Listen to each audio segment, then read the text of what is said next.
Manoj Kumar Singh, are you confident of your prediction that the BJP will end up the victorious party on the 13th of May, or do you want to suggest some caution as well? Manoj. Rahul ji, सबसे बड़ी बात है कि आपने जो 4 एजेंसियों की बात किया है, उसमें से 2 एजेंसियां हैं जो कांग्रेस की बना रही हैं और 2 हम बीजेपी की सबसे बड़ी पार्टी के रूप में हम लोग देख रहे हैं। सबसे पहले मेरा ये कहना है कि जो भी हमने कास्ट का अभी सारा डिस्कशन किया और वोट शेयर की बात की, सब कुछ की बात की, हमें ये बताना जरूरी होता है कि आखिर जो कास्ट, चाहे वो लिंगायत का हो, लोहागिया का, जो भी हो, ओबीसी हो, एससी हो, एसटी हो, वो चेंज हो रहा है और दूसरे पार्टी की तरफ शिफ्ट हो रहा है, तो क्यों हो रहा है? उसको इशूज क्या मिल गया जिसके कारण वो कास्ट उसके तरफ शिफ्ट हो रहा है? आज की डेट में आप पूरे कर्नाटका में आप घूमेंगे तो एक चीज हर कास्ट में मिलता है। देखिए, शेड्यूल कास्ट, शेड्यूल ट्राइब, ये दोनों कास्ट शिफ्ट हुआ है बीजेपी की तरफ से। जहां बीजेपी पहले से शेड्यूल कास्ट में थी, लेकिन ट्राइबलों में उनकी पकड़ थोड़ी कम थी।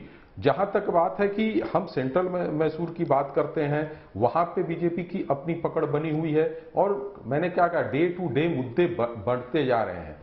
मुझे जब पहली बार चुनाव अनाउंसमेंट हुआ था तो मुश्किल से लगता था कि बीजेपी 100 सीटों तक आ सकती है, लेकिन जैसे जैसे चुनाव और चुनाव प्रचार ने जोर पकड़ा, लोगों ने अपने मत को लोगों के सामने व्यक्त करना शुरू किया कि हम किसके साथ जाएंगे और उसके कारण क्या है।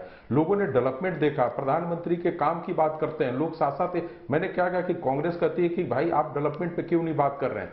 पूरे बीजेपी ने बता रही है कि कांग्रेस में हमने पानी के लिए कहां पे किया, एयरपोर्ट के लिए कहां पे काम किया, हॉस्पिटल के लिए क्या किया, एजुकेशन इंडस्ट्री के डेवलपमेंट के लिए क्या काम किया। ये चीजों पे चर्चा होनी चाहिए थी और ये हो रहा है। तो पब्लिकों को लगता है, आम जनता को लगता है कि डबल इंजन की सरकार होगी तो हमें यहां काम करने का मौका मिलेगा। दूसरी बात, जेडीएस और जो बीजेपी है, ये दोनों बहुत तरीके से वहां चुनाव लड़ रहे हैं और दोनों, मेरा मानना है कि ये दोनों पार्टियां एक दूसरे को सपोर्ट कर रहे हैं कांग्रेस को रोकने के लिए। जहां तक रही कांग्रेस की बात, आपने प्रचार के लिए बताया कि प्रधानमंत्री जी गए, कांग्रेस की तरफ से भी प्रियंका भी है, राहुल भी है, कांग्रेस के अध्यक्ष भी हैं, लेकिन इनकी जमीनी पकड़ क्या है और कितने पब्लिक को ये अपने तरफ खींच पाते हैं, ये रिजल्ट बताएगा और चुनाव में सारा दिखेगा। तो मेरे हिसाब से लगता है कि हमने काफी उस पर काम किया है और सर्वे पे अभी भी टीम है वहां पे।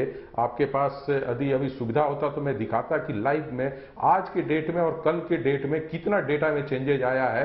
लोगों का अब जो रिएक्शन है वो दिख रहा है डेटा में, और जो पहले होता था कि मैं नहीं बताऊंगा कि किसको वोट दे रहा हूं, आज के डेट में उसमें जो पहले 17% तक जाता था, आज के डेट में मात्र 5% ऐसे लोग हैं जो कह रहे हैं कि नहीं, अभी मैं ये डिसाइड नहीं किया हूं कि किसको वोट दे। यानी कि 12% ऐसे वोटर हैं जो कल के रिएक्शन के बाद, कांग्रेस के घोषणा पत्र के बाद जो आया है, 15% वोटर जो है वो आज के डेट में बोलने की स्थिति में आए हैं। और कांग्रेस का ये, बीजेपी का यही सबसे बड़ा हथियार है कि आम जनता को लेकर बोलने लायक बनाती है। दूसरी बात है कि जहां तक हम जातियों की बात करते हैं तो आप उत्तर प्रदेश का उदाहरण देख लीजिए, जहां पे ओबीसी लीडर गए थे, तो उत्तर प्रदेश का उदाहरण देख लीजिए कि जहां बीजेपी कैसे ओबीसी लीडर हटे थे तो लग रहा था कि एक तरफा चुनाव होते जा रहा, लेकिन प्रधानमंत्री और यहां की सरकार ने, जो योगी की सरकार थी, पूरे जातीय समीकरण को तोड़ते हुए एक बड़े बहुमत के साथ सरकार में आई थी। आप बंगाल का उदाहरण देख सकते हैं। तो इसी तरह बीजेपी ने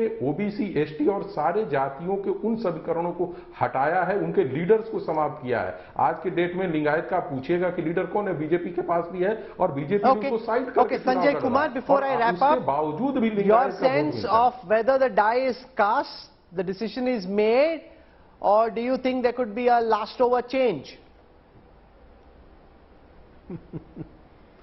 No, decision has not been made, because the decision of the voters will be made only on the 10th of May.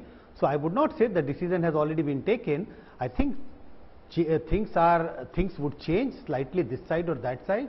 So I won't say that the party is, I'm not in a situation to say party A or party B is certain to win this election. I would say it is, I don't see it as a very tight contest. Congress certainly seems to have an edge, but we have to wait to see how Prime Minister rallies connects with the people of Karnataka, and if that is going to make any change or not. But at this moment, Congress certainly has an edge over BJP.